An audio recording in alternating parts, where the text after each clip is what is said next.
Alors, cette jeune, belle dame qui nous a gracié de toutes ces choses importantes se retrouve aujourd'hui en train de faire de la résistance, en train de faire, je dirais, de la politique pour pouvoir apporter, quelque chose à la Côte d'Ivoire, qui est la libération, qui est une expression beaucoup utilisée, la libération de la Côte d'Ivoire contre le néocolonialisme.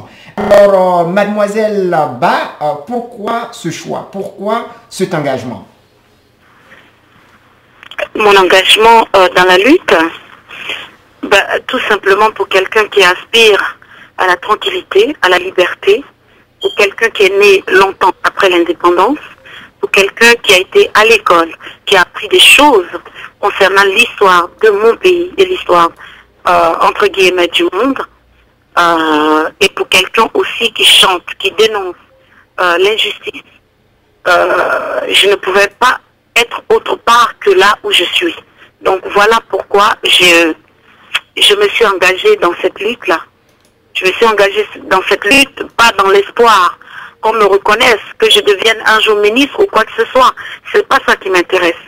Il faut être responsable de ce qu'on dit. On dit le pouvoir il est au bout de la langue, comme on l'a dit dans la Bible. Donc quand on chante, quand on dénonce quelque chose, quand on dénonce des choses à travers ce qu'on chante, il faut être à même de les défendre. Voilà pourquoi je suis dans la rue.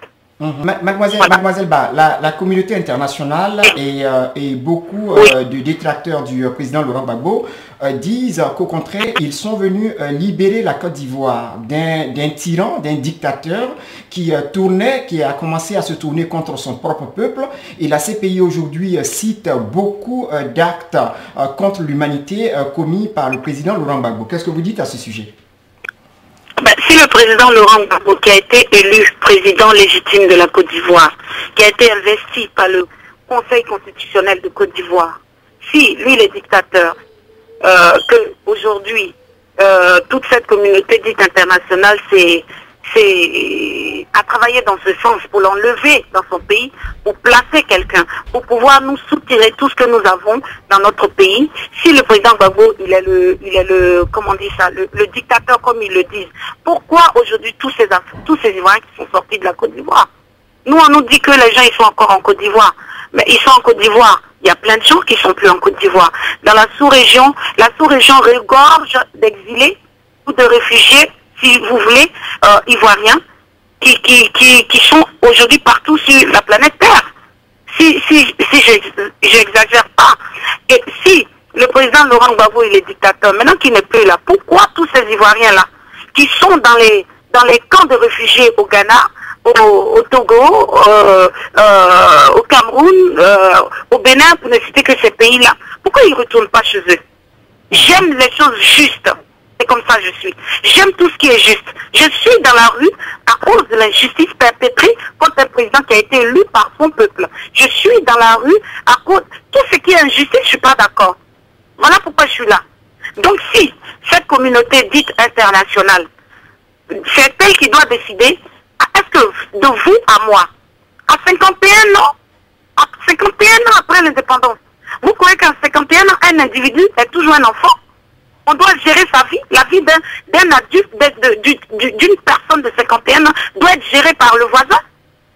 Voilà, vous menez ce combat de la résistance là, vous demandez la libération du président Laurent Gbagbo.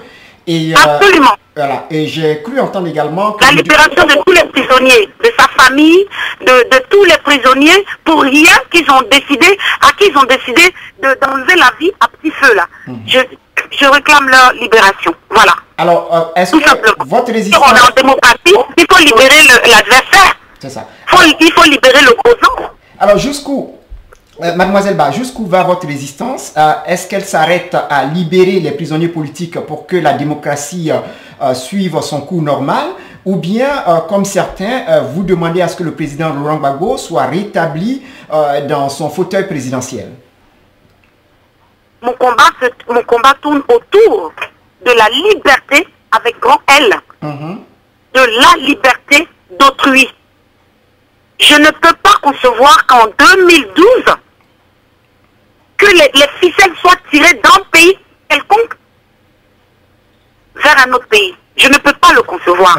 Alors, Je ne peux pas le concevoir. alors, le président... Donc, la différence du président. Moi, je suis une artiste. Hein. D'aucuns aiment à le dire, les artistes ne se mêlent pas. Il faut que je vous dise ça. Les artistes ne se mêlent pas à la politique. Et je dis en même temps, je suis désolée d'entendre ces balivernes. Parce que moi, je dis, ce sont des balivernes.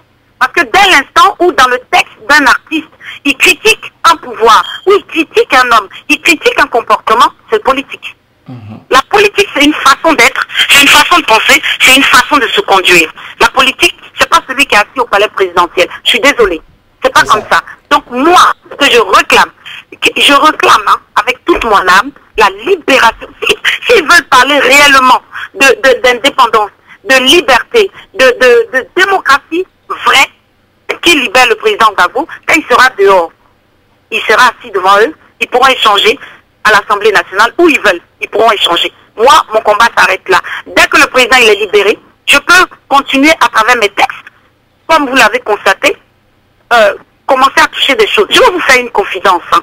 Vous savez, il y a un peu plus de 6 ans, des responsables FPI étaient venus me voir. Vous chantez pour le président Gbagbo. Et j'ai dit non, moi je ne chante pas pour les gens. Je fais du reggae, donc je ne suis pas là pour faire ce qu'on appelle aujourd'hui la talakou des gens. Je ne suis pas là pour ça. Et je ne le connais pas, donc je ne peux pas me mettre à chanter pour quelqu'un que je ne connais pas.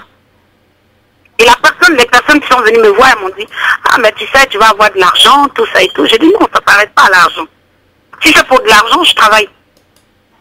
Donc je me suis arrêtée là. Mais dès cet instant précis, j'ai appris à connaître l'homme. J'ai appris à connaître l'homme à travers ses discours, à travers ses pensées, à travers son comportement. C'est un être humain. C'est un être humain. Même le Christ, les gens le critiquent aujourd'hui.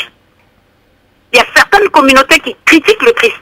Donc c'est pas le président Gbagbo qu'on ne peut pas critiquer. C'est un être humain fait de chair et de sang et d'os.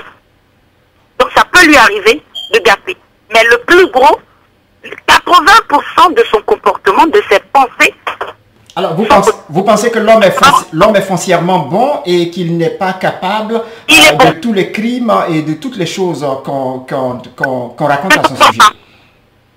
Je ne crois pas qu'il soit capable de tout ça. Je ne crois pas.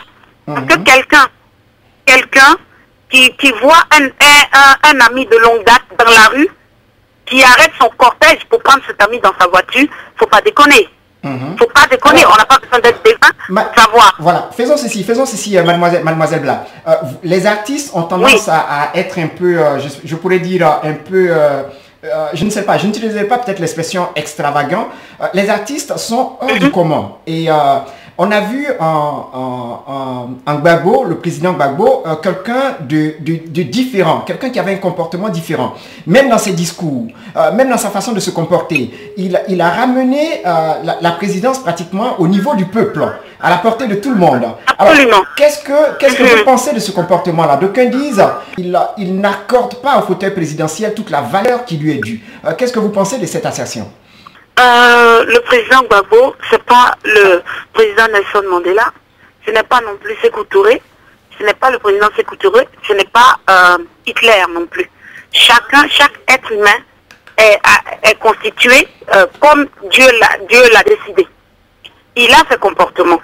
Moi, je ne veux pas, vous savez, j'aime pas trop rentrer dans les critiques. Quand j'ai quelqu'un en face de moi, on va me parler d'une personne, on va dire oui, cette personne elle est comme ça. Je prends le temps de connaître cette personne. Et si je constate que des deux côtés de la balance, le positif est plus que le négatif, je prends juste ce qui est positif en la personne. Je le juge à travers son comportement positif. Et ce que j'ai trouvé positif, déjà, non seulement il a démystifié la chose présidentielle, il allait en faisant quoi? Il a été le premier président dans ce monde à dire son salaire. Ce qu'on n'avait jamais entendu. Ce qu'on n'avait jamais entendu. Il est passé par tous les moyens pour ramener tout le monde au même niveau. C'est ça. Alors, il a dit lors de l'un de ses discours que si quelqu'un excelle dans la vente des tomates, permettez-lui de vivre de sa vente de tomates. C'est quelqu'un qui qu'est-ce que j'allais dire? C'est quelqu'un qui se met au niveau même de l'enfant qui fait les 4 pattes. Alors, il peut le faire. Vous ne trouvez pas qu'en tant que président, il dégradait la position de président? Je ne crois pas. Je ne dirais pas ça comme ça. Non, je suis désolée, je ne dirais pas ça comme ça. Okay. Peut-être qu'il a eu ses faiblesses. Bon, en tant qu'Africain, peut-être, bon, peut-être dans un autre pays, hein, ça pourrait passer, ça aurait pu passer. Mais en tant qu'Africain, il y a aussi un des discours du défunt président du Zaïre, hein. À l'époque on disait le Zaïre, Mobutu, qui avait dit que, il avait répondu à un journaliste que on ne peut pas pratiquer la démocratie comme vous le faites en Occident. Chez nous en Afrique, quand un chef est un chef. Oui, je peux vous dire aussi qu'à un moment donné, le président Gbagbo aurait pu faire ça. Il aurait pu faire ça. Vous dire, ouais, je suis le chef, donc où je suis, personne n'arrive là. Il aurait pu le faire. Peut-être aujourd'hui, il ne serait pas embêté. Mais est-ce qu'il était venu pour ça? Est-ce qu'il était venu pour ça? Est-ce qu'il était venu pour rester dans la continuité? Non, je ne crois pas. Dès l'instant où il n'est pas venu pour être dans la continuité de ses prédécesseurs, en ce moment-là, lui, il a sa façon de voir la chose présidentielle. Il se dit, il a déjà dit, lors d'un de ses discours encore, que si lui, il est président, toi qui es en face de lui, tu peux être président. Avant de partir, est-ce que vous pouvez donner pour le plaisir de tous nos téléspectateurs un acapella pour qu'on s'assure que c'est pas Maëlie Ba n'est pas Milli Vanilli. Vous connaissez l'histoire de Milli Vanilli, n'est-ce pas? Bien sûr. D'accord.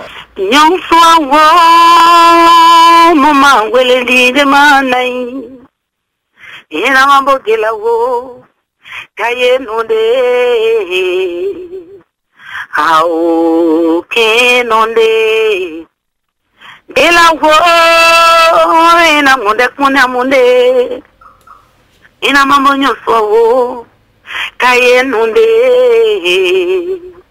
how can on de kaye nonde how nya kendide so ahe kaye nonde how can on de.